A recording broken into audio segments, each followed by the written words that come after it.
A lot has happened in New York during Mayor Bloomberg's 3 terms, but one thing that hasn't changed is the annual marathon.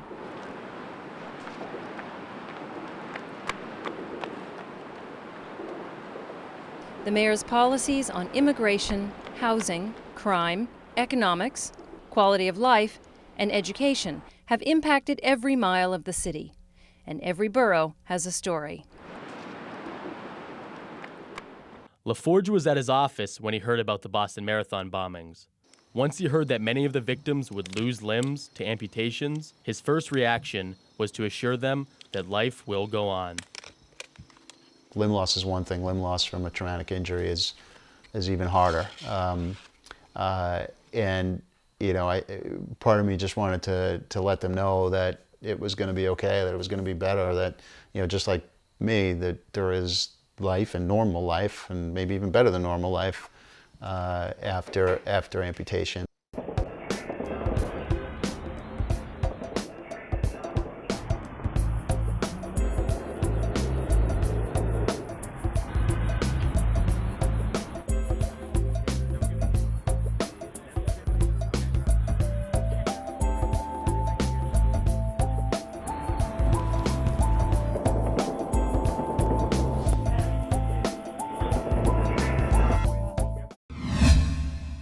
This month on 219 West, a tale of 2 marathons. We're going to take an in-depth look at the end of the 12-year Bloomberg era in New York City and the beginning of a new day in City Hall. I'm Jeff Bakari. And I'm Juliette Dequezer. The election for mayor is on November 5th. 2 days earlier, almost 50,000 runners will race through the 5 boroughs as they head to the finish line. Today, we're going to look at both races by following the marathon route. We begin with what's happened over the last 12 years and what might lie ahead no matter who is elected. Lisa Reinhardt is our guide. A lot has happened in New York during Mayor Bloomberg's 3 terms, but one thing that hasn't changed is the annual marathon.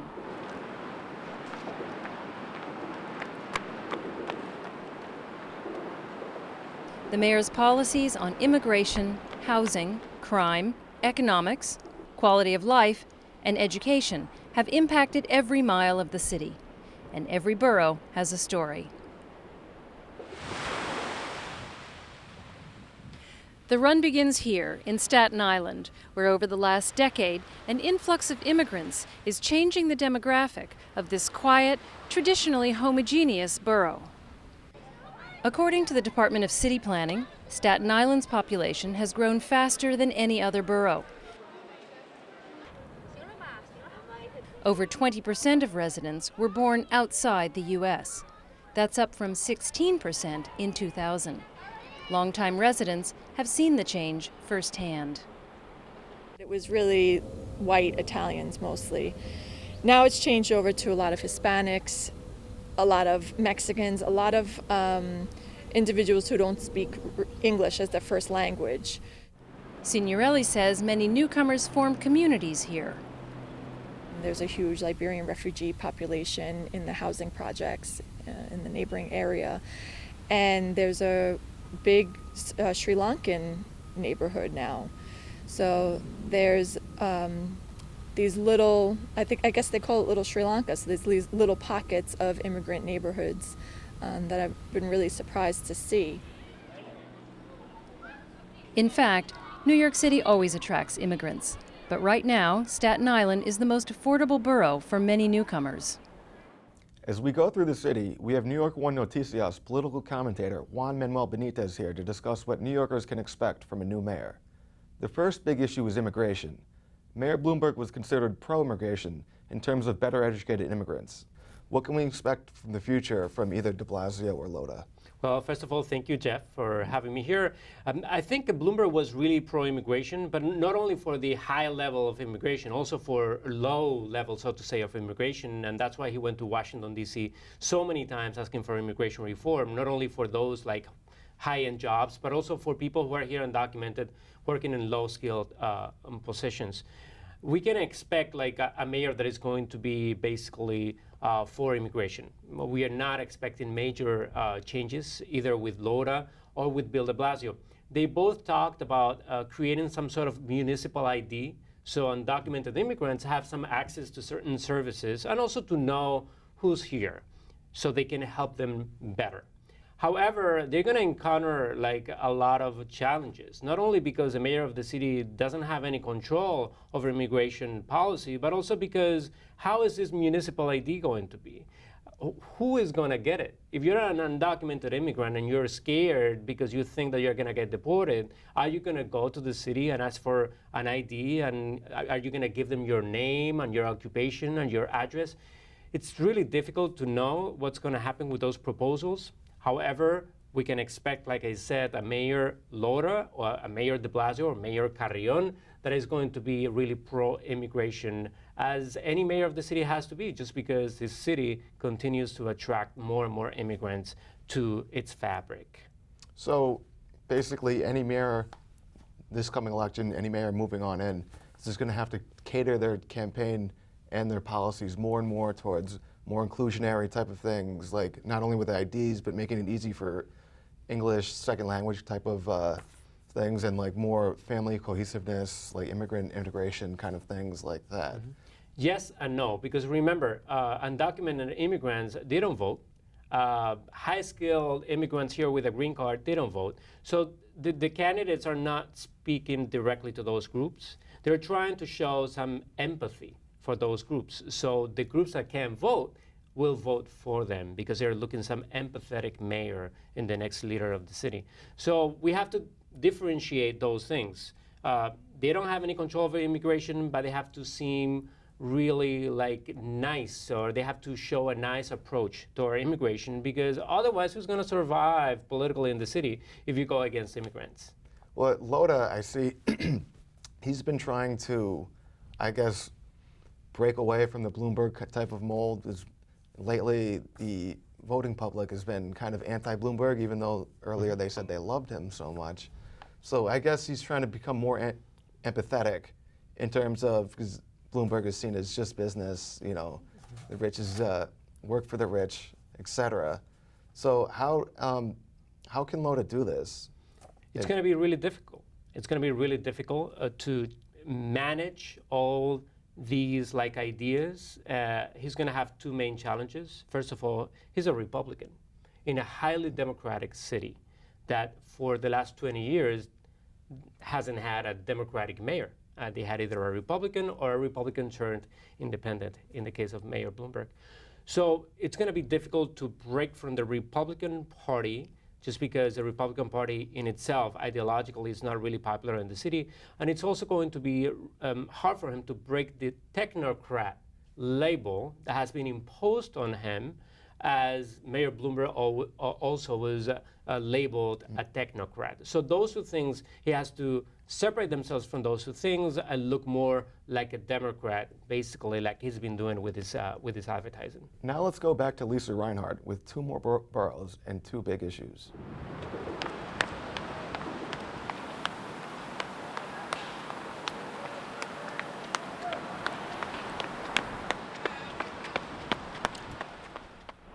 Quality of life issues have been big for Bloomberg.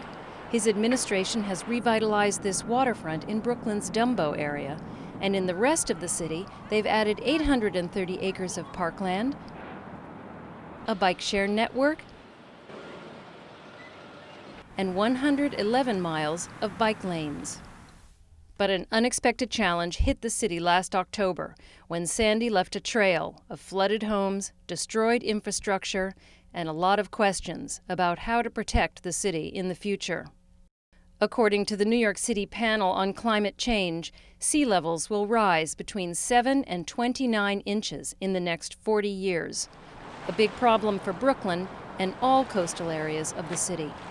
3 million homes and businesses will be in FEMA-designated evacuation zones.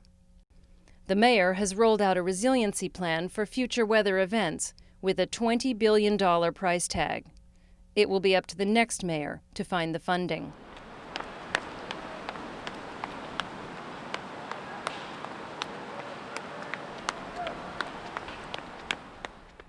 Rents have risen all over the city during the Bloomberg years, and Queens is no exception. In 2000, about 1/3 of Queens residents spent 35% or more of their income on rent. By 2010, almost half spent that much.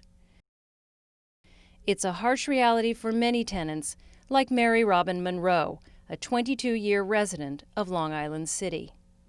I think the irony is that now when I come home, I see that my apartment has a price tag on it. And before, it was just my home and my neighbors, and it wasn't kind of pigeonholed by money. It was a beautiful place to come home to. The city rezoned the waterfront area for luxury condominiums, and people like Monroe are being priced out.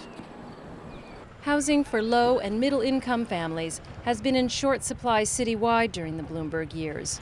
In 2002, Bloomberg promised 165,000 units of new affordable housing. As of 2012, only 85% of those units have actually been created. There's a huge amount of diversity, and that diversity is what is disappearing. Lisa just highlighted two big issues the city is facing. Let's start with the environment.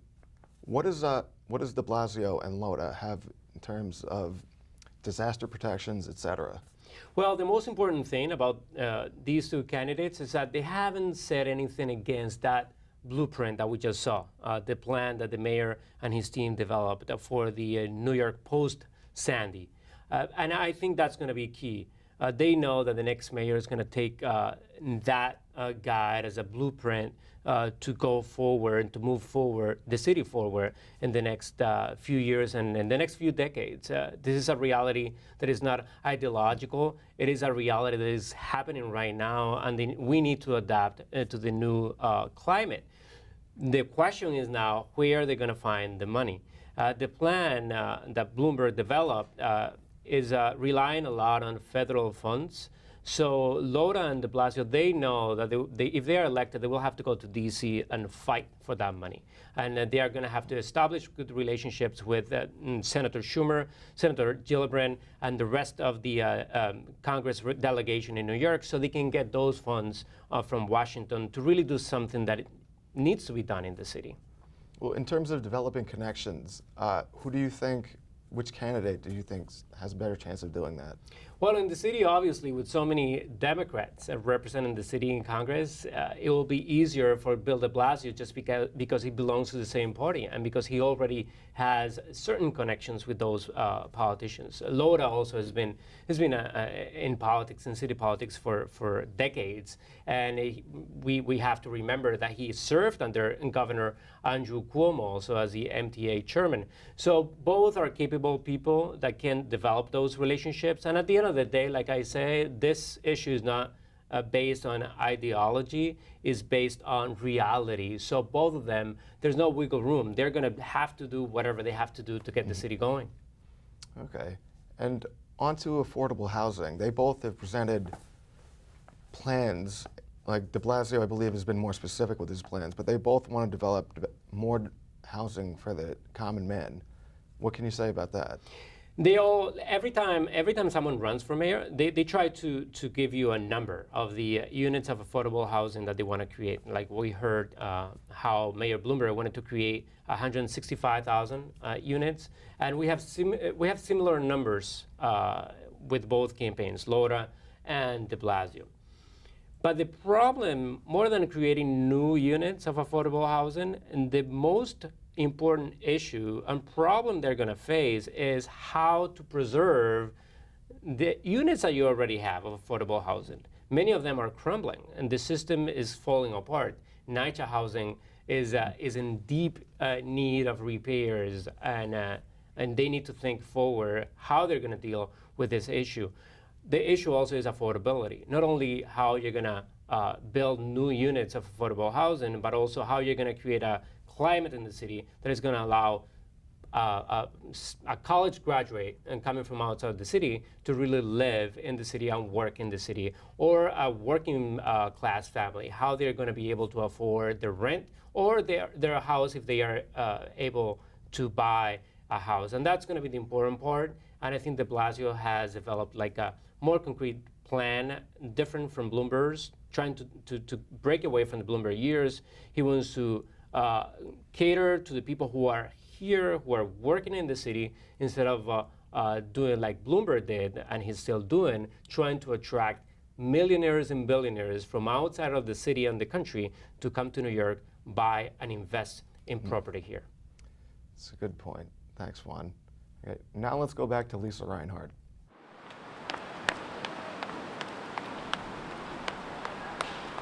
Heading north, the Bronx is shedding its reputation as a violent and dangerous place.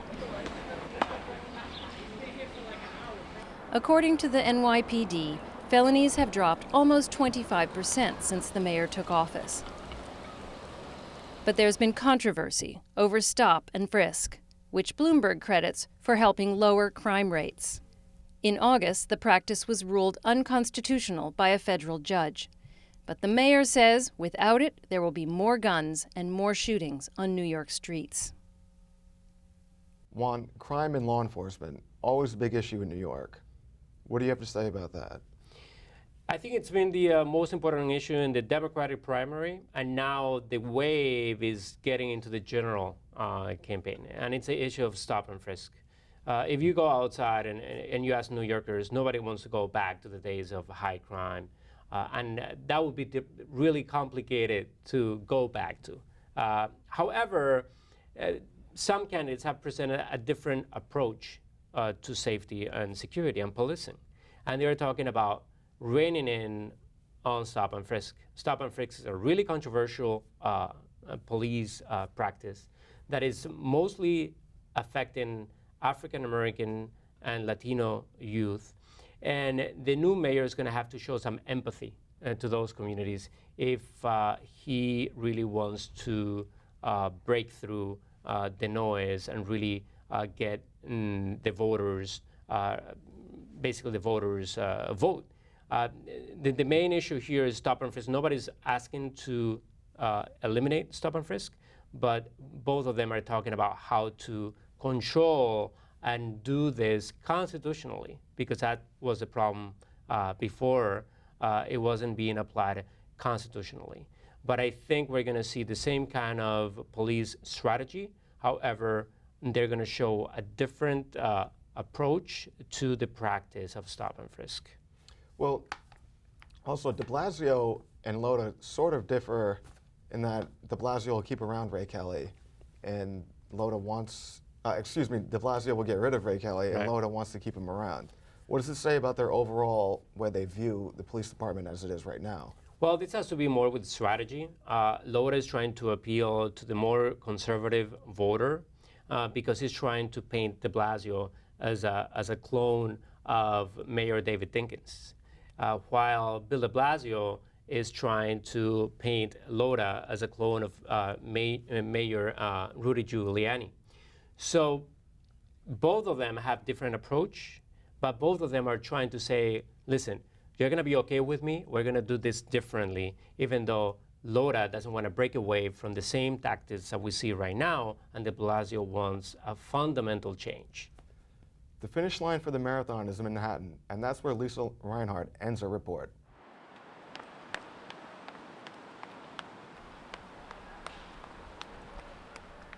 The Bloomberg legacy may be most visible in Manhattan.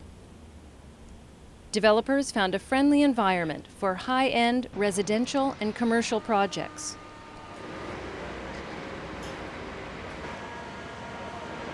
The city's tourism industry rebounded after the 9/11 terrorist attacks and generated over $55 billion in 2012, much of it pouring into Manhattan hotels, restaurants, and theaters. And there are big plans for the borough's future. A 73-block area surrounding Grand Central Terminal, known as Midtown East, is up for rezoning. The city wants to replace aging office buildings with state-of-the-art commercial spaces. 12 acres on Roosevelt Island was recently awarded to Cornell University for Cornell Tech, a graduate program for computer science and engineering. The City Council hopes will make Manhattan the next Silicon Valley.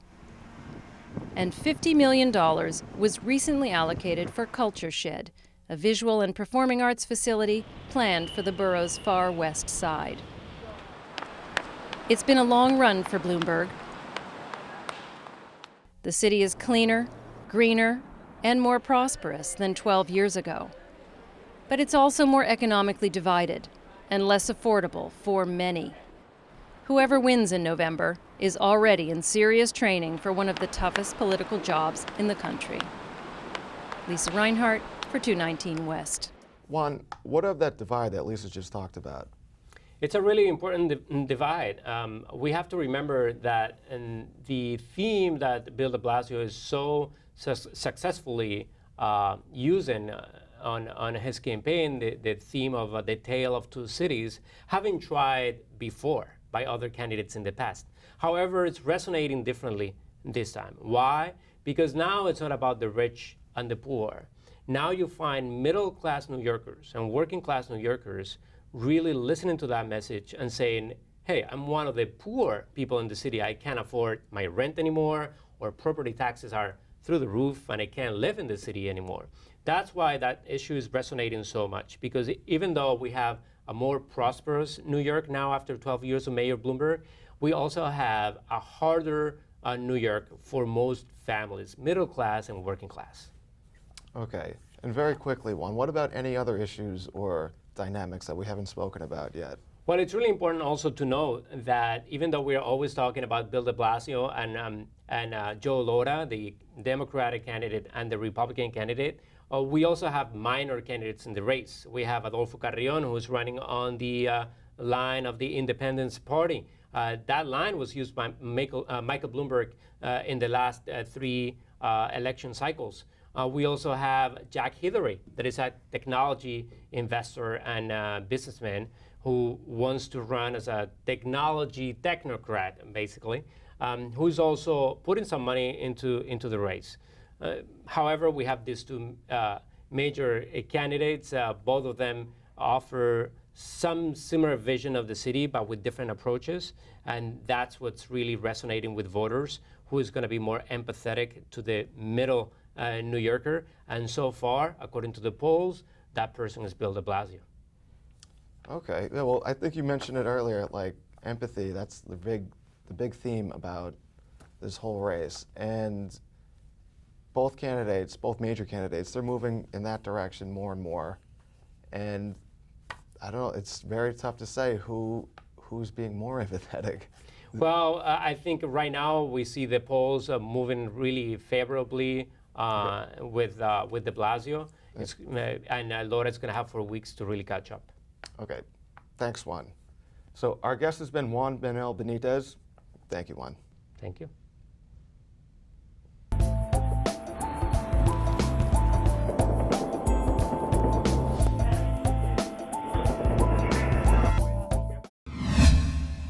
Now to the other marathon, the one that will be run 2 days before the election. Last year it was cancelled because of Hurricane Sandy. Security will be tight because of the Boston bombing.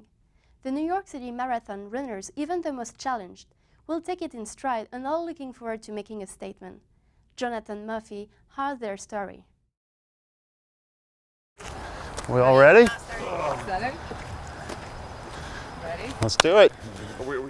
This group of runners put in 20 weeks of training for the New York City Marathon last year. All right, let's go. But Hurricane Sandy had different plans. We were all signed up for the marathon last year, and then Hurricane Sandy hit. And the expression is, you're going to do something come hell or high water. Well, we were going through hell, but the high water kind of shut us down. For runner Michael Leforge, last year was a big disappointment. But he's had to overcome obstacles before, much bigger obstacles. I woke up in the hospital. I had survived this 10-day coma, but what I didn't know was the worst of it was really still in front of me. In 2004, while on vacation with his wife and 3 kids, Leforge came down with bacterial meningitis. The friendship hasn't changed. If anything, it's probably gotten stronger because I experienced that time back in 2004 when his wife Donna called me on January 1st and said, Mike only has a 20% chance to live. That's what the doctors are telling us. Can you please reach out to the running crew? and pray for him. And that's what I did. Polanski has worked with Mike for 14 years and ran in the New York City Marathon with him just a month before he became sick.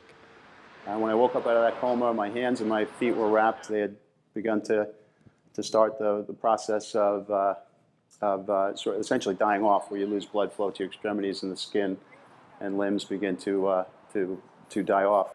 After undergoing 15 surgeries, Leforge was left with 2 partially amputated feet. He struggled for months before taking his first step again.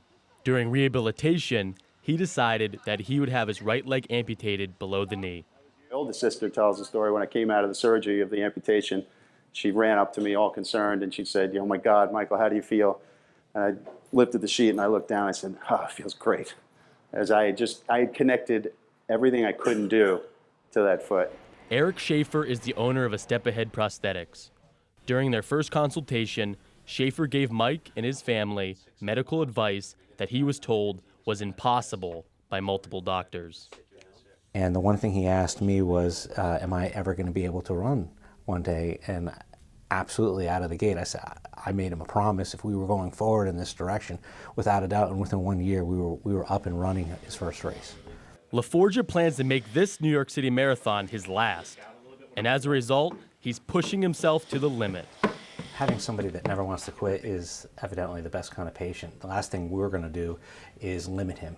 Living life without limitations is by far, who we are and where we want to go with our patients. So if he ran 19 miles and he was a little discomfort and he wanted to go further, yeah, he should go further, because if he pushes the envelope, it makes us better, it makes us go stronger, it makes us, that much better of a team when working together.